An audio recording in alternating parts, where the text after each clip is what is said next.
আসসালামু আলাইকুম, সবাই কেমন আছেন? আশা করি সবাই ভালো আছেন। দেশ এবং প্রবাস থেকে যারা আমাকে দেখছেন সবাইকে স্বাগতম। আমি মোহাম্মদ মেহেদী হাসান সোহেল সরকার, আইনজীবী, জেলা ও দায়রা জজ আদালত কুমিল্লা। আজকে আপনাদের সামনে অনেকে জমি জমা সংক্রান্ত বিষয়ে আমার কাছে প্রশ্ন করেন যে স্যার, সিএস খতিয়ানটা আসলে কি এবং সিএস খতিয়ানটা আমাদের জমি জমার মামলার ক্ষেত্রে কতটুকু গুরুত্বপূর্ণ, এবং জমি জমা মামলার ক্ষেত্রে মালিকানা প্রমাণের জন্য অথবা আমার পূর্বপুরুষরা যে এই সম্পত্তির মালিক ছিল সেইটা প্রমাণের জন্য সিএস খতিয়ান কতটা গুরুত্বপূর্ণ। আসলে বাংলাদেশে জমি জমা মামলা মোকদ্দমার ক্ষেত্রে সিএস খতিয়ানটাকেই মূল হিসাবে ধরে নেওয়া হয়। আপনার পূর্বপুরুষরা যদি সিএস খতিয়ানের মালিক হয়ে থাকে, স্বভাবতই আপনিরাই এই সম্পত্তির মালিক হিসাবে ধরে নেওয়া হয়। সুতরাং সিএস খতিয়ানের গুরুত্ব অপরিসীম মামলা মোকদ্দমার ক্ষেত্রে। বিশেষ করে দেওয়ানি মামলায় সিএসে যাদের নাম থাকে, আদালত প্রাথমিকভাবে এইভাবেই প্রমাণিত হয় যে আদালতের কাছে প্রাথমিকভাবে প্রমাণিত হয় যে এই সম্পত্তির মালিক সিএস খতিয়ানে যারা মালিক, প্রকৃতপক্ষে তারা মালিক হিসেবেই চিন্তা করা হয় এবং আদালতকে এটা স্ট্যান্ডার্ড একটা ডকুমেন্ট হিসাবে আদালত গ্রহণ করে থাকে। আমি সিএস খতিয়ানের ইতিহাস, সিএস খতিয়ানের গুরুত্ব নিয়ে আলোচনা করতেছি। দেখেন, সিএস খতিয়ান বা ক্যাডাস্ট্রাল সার্ভে খতিয়ান হলো ব্রিটিশ আমলের একটা খতিয়ান। ব্রিটিশরা আমাদেরকে শাসন করছে, শোষণ করছে, এটা সত্য। পাশাপাশি আমাদের জমি জমা সংক্রান্ত বিষয়ে সুনির্দিষ্ট কিছু কার্যক্রম করে গেছে, যেটা বর্তমানে অনেক সমস্যার সমাধান করার জন্য এই ডকুমেন্টগুলো আমাদের জন্য গুরুত্বপূর্ণ। মূলত 1888 থেকে 1940 সালের মধ্যে পরিচালিত ব্রিটিশ উপমহাদেশে, অর্থাৎ ব্রিটিশরা যে ভারতীয় উপমহাদেশ শাসন করছে, পুরা শাসনের অঞ্চলটাকে তারা 1888 থেকে 1940 সাল পর্যন্ত প্রথম সুনির্দিষ্ট ভূমি জরিপ বা রেকর্ড করে থাকে, যেইটাকে আমরা সিএস রেকর্ড বলে থাকি। এটি জমির মালিকানা, দাগ নম্বর, জমির পরিমাণ, প্রকৃতি, খাজনা বিস্তারিত রেকর্ড এই খতিয়ানে উল্লেখ করা আছে। অর্থাৎ আপনি যেই সিএস খতিয়ানটা পাবেন, এটা কিছুটা লম্বা টাইপের। এই জায়গায় দুইটা ভাগ আছে।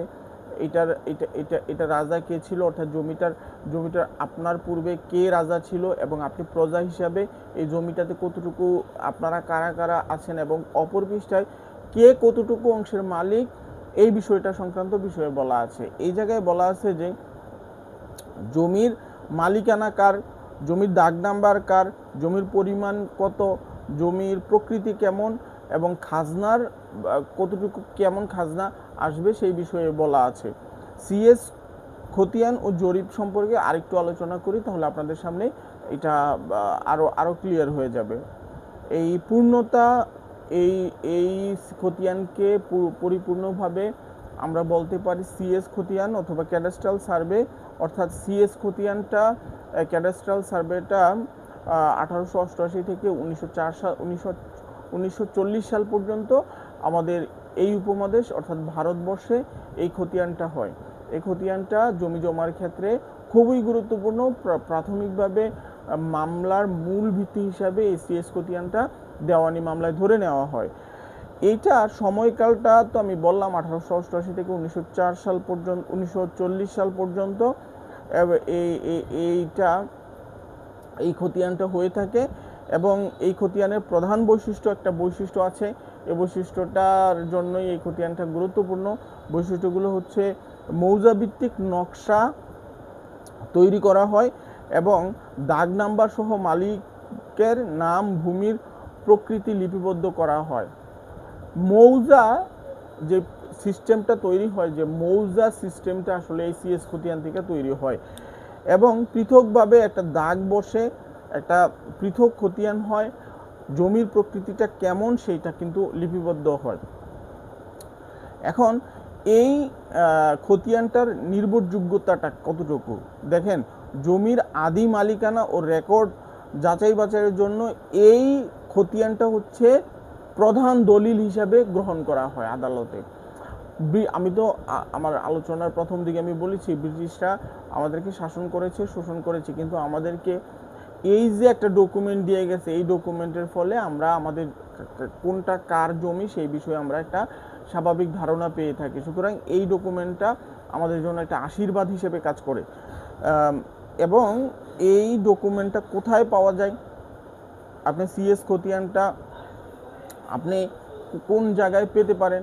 এটা অনেকেই আমাদের দেশে বিদেশ থেকে প্রশ্ন করে আমার ফেসবুক মেসেঞ্জারে অথবা আমাকে হোয়াটসঅ্যাপে কল দিয়ে বলে যে স্যার আমরা যে খতিয়ানটা আমরা কই পাবো। দেখেন, আপনি এই সিএস খতিয়ানটা উত্তোলন করতে পারবেন প্রথমত আপনার নিকটস্থ উপজেলা যে ভূমি অফিস আছে, অর্থাৎ তহসিল অফিস যেটা আছে সেই জায়গা থেকে পারবেন। পাশাপাশি আপনি এটা সইমুহরি নকল, অর্থাৎ আপনি মামলা মোকদ্দমায় ব্যবহার করার জন্য যেই সইমুহরি নকলটা যেটা জেলা রেকর্ড রুমে, অর্থাৎ আপনি আমাদের প্রতিটা জেলায় একটা জেলা রেকর্ড রুম আছে, সেই রেকর্ড রুমে আপনার 100 পৃষ্ঠার একটা করে লাল বাদাই করা বই আছে। সেই বই থেকে আপনার কোন কোন খতিয়ান নাম্বার কত নাম্বার সহ আপনি বিস্তারিত বিবরণ সহ ওইটা দেখে আপনাকে লিখে অ্যাটাস্টেড করে সইমুহরি নকলের জন্য যেই শর্তগুলা দরকার সেই শর্তগুলো পূরণ করে আপনাকে একটা খতিয়ান সরবরাহ করবে।